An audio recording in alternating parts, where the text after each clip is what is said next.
Yeah. Thank you. You're welcome. Coffee time. We're about to start. Thank you, Taylor. Thank you, Brandon, with all the letters. Deja vu. Here we go. 1, 2, 3 of the best. You've sent them all in. Here you go. First one tonight is entitled Smorgasbord. Why? Because Kim of East Perth writes, my husband confessed both to his philandering ways over the years and his intention to keep going. Nice bloke. Second letter tonight. So it turns out that not even the healthy stuff is healthy anymore. What do you buy? Where do you go? Is it organic? Is it inorganic? Is it, Dr. Dingle's in, he'll tell you the answers. Last one tonight, every girl I've ever gone out with thought I was gay. Is he doing something wrong? Sounds like it. All these letters and a terrific lineup of panellists coming up right now. Don't go away, sweet and sour. Cheers. Got a problem, big or small, would a miracle be nice? Our motley crew is back, churning out advice. You might even laugh a bit in the following half hour. Park your backside on the couch, cause baby it's time for Sweet and Sour. Right here on Sweet and Sour. Pour some sugar on there, baby. It's time for Sweet and Sour.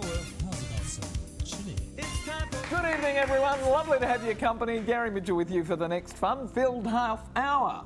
And informative too. We've got some issues that we might want to take apart bit by bit by bit. And who are the people addressing your letters tonight? First up, we haven't seen him all this year. He's too busy recuperating after that telethon last year. Hello, Sheep. How are you, mate? Hi Gary, hi panel. Are you okay now?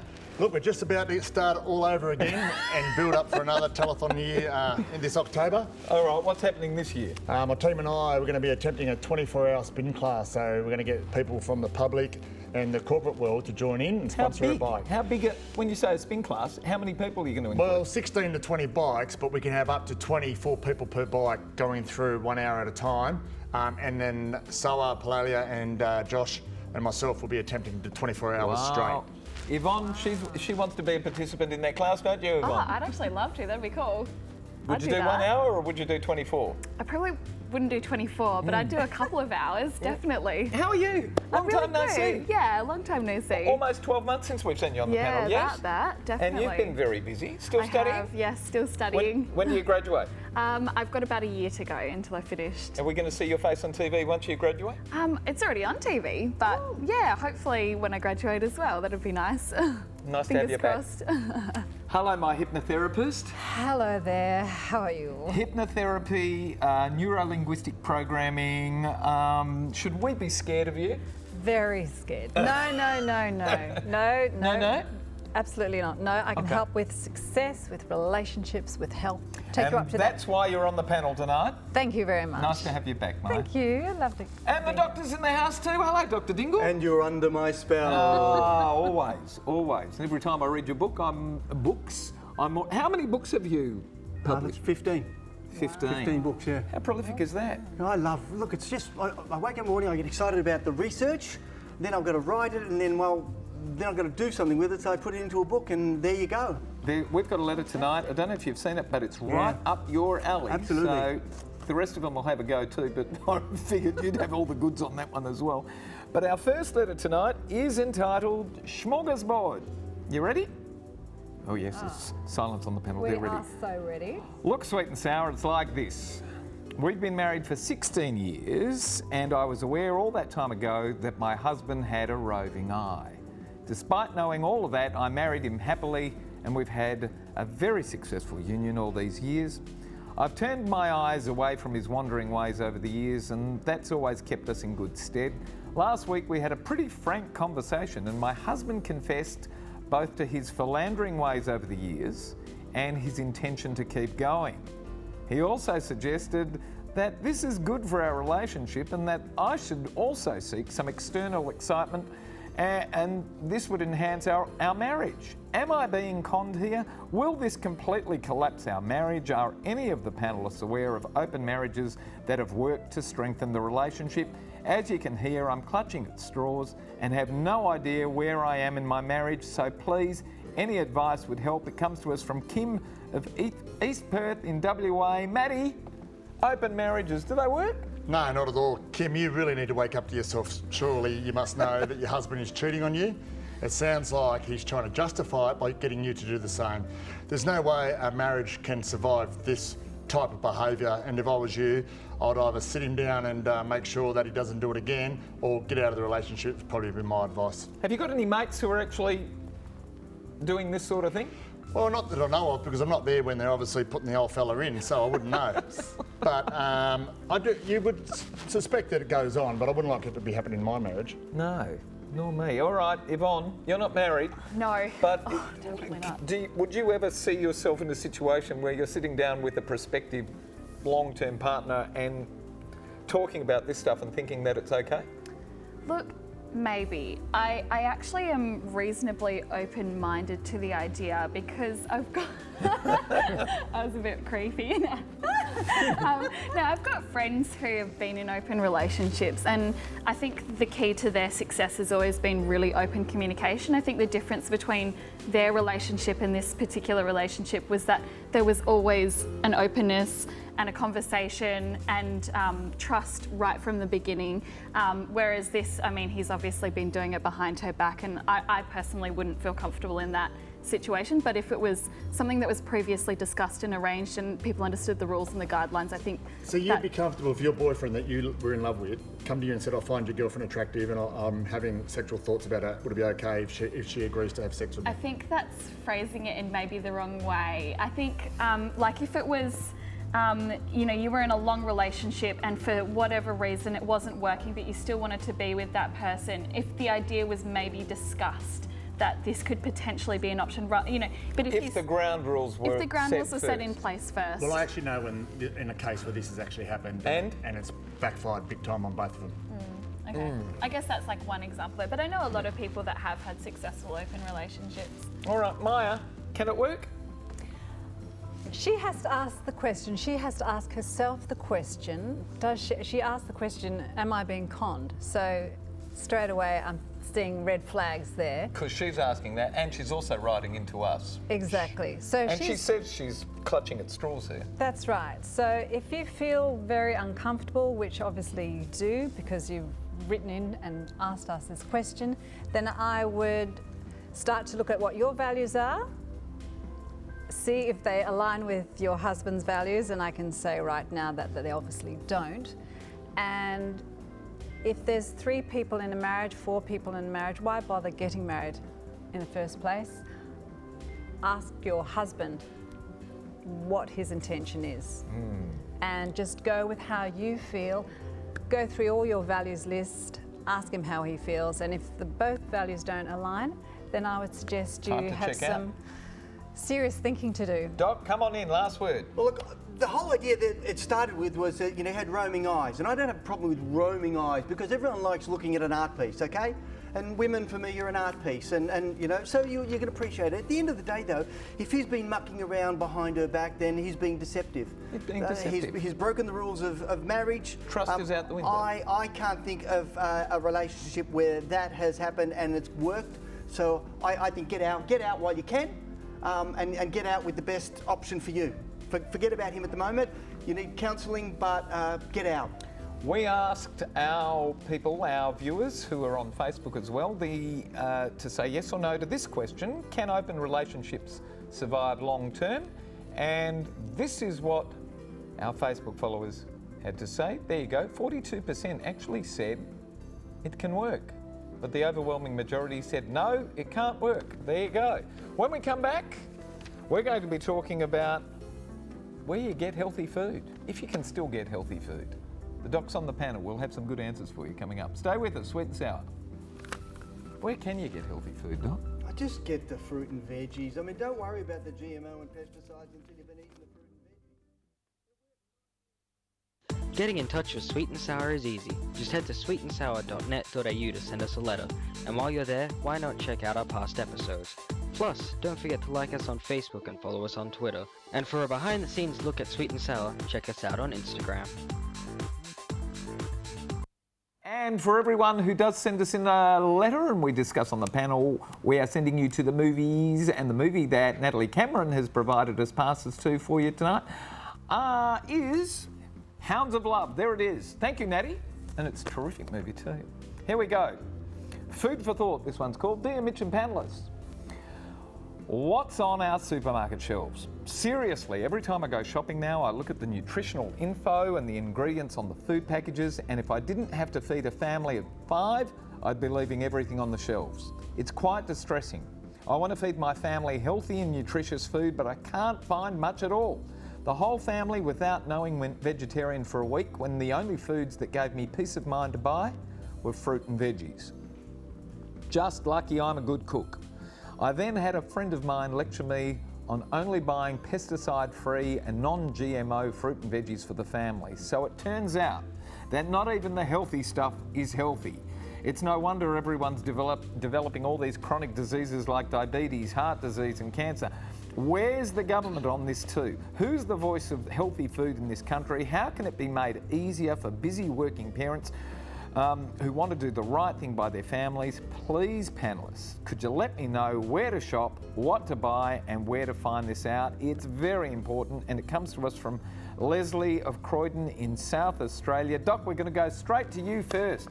Food. Well, first of all, I think that must say, Dear Mitch and Peter.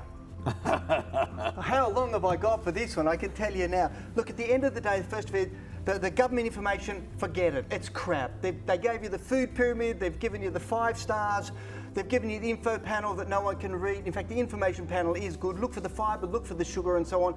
Everything else, just forget it. Just forget it. And go back to your common sense. What does your common sense say? Yep, fruit, veggies, nuts, beans. These are all the superfoods.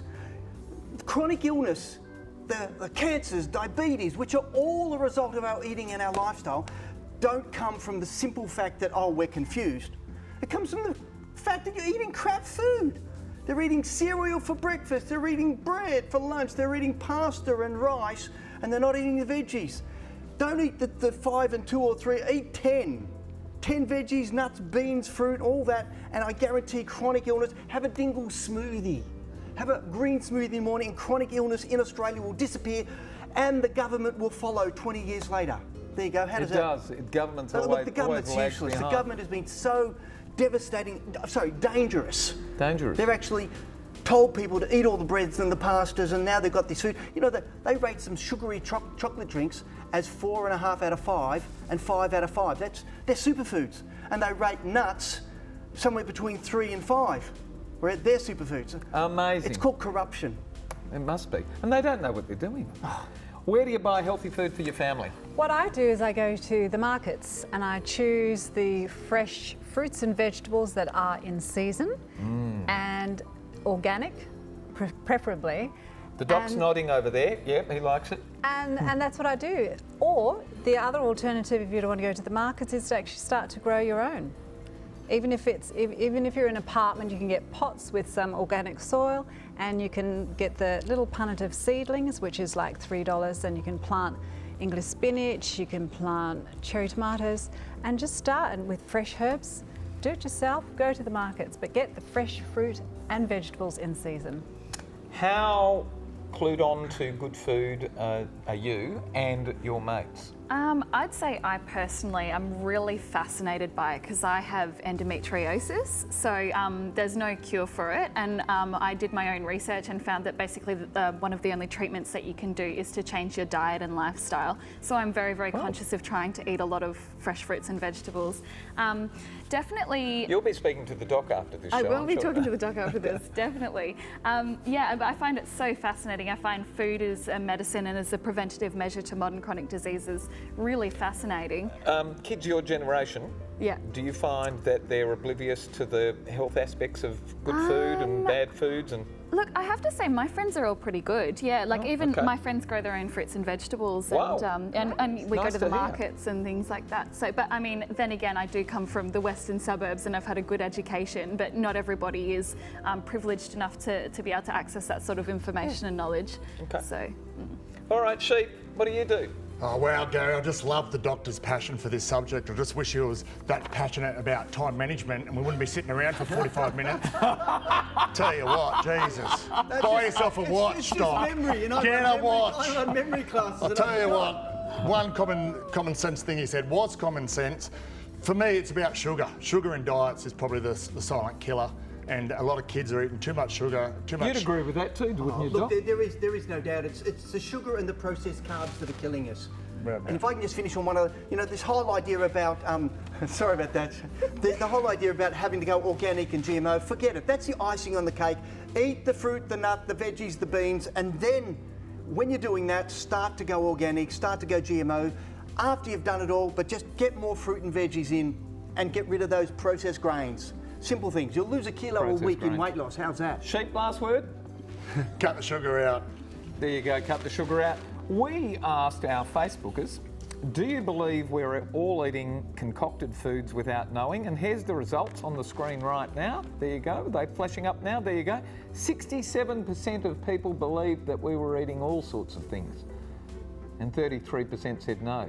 Don't know where the 33% are shopping. When we come back, we're going to be talking about whether you actually need to tell all your mates what your sexuality is. When we come back, more of Sweet and Sour. Don't go away. See you soon. I think I'm a lesbian. Sweet and sour, sweet and sour. What a lovely way to pass the half hour. Everyone just loves us. You can't have sweet without the sour. Sweet and sour, sweet and sour. It's time for Sweet and Sour. Right here on Sweet and Sour. No good. Welcome back to Sweet and Sour. Here we go with the last letter of the evening. Hi, Mitch and guests. For some reason, lots of people presume I'm gay when I'm not. I have many gay and straight friends, but my straight friends have individually told me that they knew, in inverted commas, I was gay because of my association with gay men. And at the same time, my gay friends have tried to set me up with gay men because they thought I was gay too, because I hung out with them so much. Well, my parents were great for me growing up, instilling some wonderful values, and they taught me that sexuality is irrelevant when it comes to being friends with people. I'm starting to think that is not the case, because even girls who are my mates in my class at uni have presumed that I'm gay because of me having so many gay friends. So maybe sexuality isn't so irrelevant in associating with people. I just don't know. Every girl I've ever asked out also thought I was gay. One even asked me after we'd been together overnight whether I preferred guys to girls now that I've tried both. I see so much social progress in Australia, and at the same time I see so much confusion happening everywhere, and it impacts all on me. What do I do to deal with this? Should I get a tattoo on my forehead saying I'm not gay? And it comes to us from Jay of Nunawading in Victoria. Myia, what goes on here? Do you need to tell people? That you're not gay? Or that what your sexual preferences are? No, not at all. It's the idea of people telling you what you are and you're so vehemently saying, no, I'm not. What are they seeing that gives them the thing to say to you, you're gay, and you're so adamant that you're not gay? Is there anything wrong with being gay in your eyes? What is the danger if you are gay? Do you have an issue with that, or you're just completely confused? But it's interesting that your parents have said, if you are, that's okay. So they've seen something, your friends have seen something, the girls that you've been with have seen something. What is it that's going on? They've seen his mates. But if that's all they've seen his mates. That's right. His parents didn't say it's okay to be gay, although they've said, it's okay to do whatever. But his parents have said, you can be friends with anybody. You don't judge people on sexuality. No, exactly. Well, that doesn't mean he's gay, though. No, not at all. He might be effeminate. Exactly. So you just have to own your sexuality and not worry what anybody else says to you. You just own your sexuality and you just experiment until you find exactly what your persuasion is. But for you, if you're saying you're not gay, then you're not gay. So just live with that. Take ownership of that. Having said that, Doc, might he be gay? Jay, joking. No, I won't even go there, Jay. Look, the answer is really clear, okay? Somewhere the messages are getting misconstrued. Your mates, your friends, the people you meet, even the one-offs, whatever, they're seeing something in you that is, okay, reminding them of situations in their life that they probably relate to being gay. So I don't think you need a tattoo. You know, I've got a lot of forehead here. I could write a whole sentence on there, but I don't think you need to tattoo it. But you probably need to make it clear to your friends. If you've got long-term friends and they still think you're gay, then there is something wrong with either your friends or you. Just come out and say, hey, you know, guys, you know any good girls? I'm really looking for some ladies, and you know, I'm sick of being portrayed as gay when I'm not. You know, get the message across to them. And when it goes to a lady, go up and say, hi, I'm not gay. How are you? No, well, you need to be a bit more forward and a little bit more aggressive. outspoken about it. Yeah. We asked this question on Facebook. Do friends and acquaintances have the right to know your sexuality? And the responses were these. We had, here it comes up on the screen, 40% said yes, they have a right to know. And 60% said no, they don't. Sheep, do your mates have a right to know your sexuality? No, they don't. I totally disagree with the doc. I think you don't have to justify it to anybody but yourself. But he's uncomfortable. One thing I'm hearing here is insecurity. And I think once you get over that and you accept who you are, whatever you want to be, if you're gay, you're gay. If you're not gay, what anybody else who thinks? cares what anybody else thinks? It's how you feel about yourself. The point is, he does care. That's the issue. No, but that's insecurity. Yeah. So his insecurity is allowing him to be treated in such a way when he should say, look guys, I'm not gay, I'm happy to be around you lot. I've got plenty of gay friends, and a lot of my relatives, my cousins are either gay or lesbian, and they're great people and we love each other, and you just accept for people for who they are. But you've got to get over your insecurities, man up, and forget about what other people think about you. It's what you think about yourself. Yeah, it doesn't matter whether you're gay or not gay. You are what you are, and you don't have to worry what's in other people's head. I don't know, last word, Yvonne, what's going on here? Let's also just say that sexuality is not binary. It's not you're gay and you're straight. There's a spectrum there. So you might have some sexual preferences towards men or you might not, but I mean, it's irrelevant. Anyway. What does all that mean? You completely confused me. Anyway. Oh, I just mean because we're speaking about whether you're gay or straight, and I think it's important to acknowledge that it's not binary like that. It's not just black and white. Oh. But then on top of that, I think it really doesn't matter what your sexuality is. My boyfriend has so many gay friends. His last housemate was gay, his best friend is gay, and he's totally comfortable with his sexuality. He doesn't care. But again, I mean, that's probably because he's quite a secure person, and so it doesn't matter to him what other people think. Okay. Do we like this letter to give away the pair of limited edition sunnies? No, we like the food one because that was really good. I like the food one, don't we? Yeah, I like the food one. I made an executive decision tonight because I really like the food question. Doc, are you happy with that? Yeah, absolutely, absolutely. Myia, are you happy with that? I absolutely think so too. I was happy with that too. Yep. Sheep? Don't think we get a choice, do we? No, not tonight. That's what happens tonight. Okay, Sheep, when do you start trialling out for the, what are you calling it? The spin bike. The spin bike? Yeah, it's going to be really exciting. I think we're going to raise over a couple 100,000 this year for telethon. So wow. Personally, my team and I, and training will start in another month or so, and we'll go up to about 25 hours a week training. So wow, all right, good luck. You've got to come back and tell us how you're doing. Yeah, we'll do. When do you actually start that training? Fairly soon? In another month or so. Oh, are you serious? You want to go to sit on the, what do you call it? Spin bike for the fourth spin time. Bike. Sorry, I'm getting old. Spin bike. All right. Do you know what a spin bike is? Yes. I'm the only one. All right. Nice to see you, Yvonne. Nice to see you too, guys. You come and see us again soon too? I'd love to. That'd be great. What about you, Myia? Are you going to come back soon? Yes, I love it. Absolutely. Right. Thank you. Nice to have you. Doc, Thank you. we're not going to see you for a long time, but you've got to hold up my book. Called? Dangerous Beauty, the truth about cosmetics and personal care products. So, hey, it's hitting the street and the website very soon, guys. Bye, Dr. Dingle. Thank all of our wonderful I've got a panellists. present for the doc. Oh, beautiful. Thank our wonderful panellists, and thanks for having us at home tonight, Australia. Good night, everybody. Time to wave. We'll see you in October, Doc. Bye-bye, everyone. Time's up. If I remember, huh?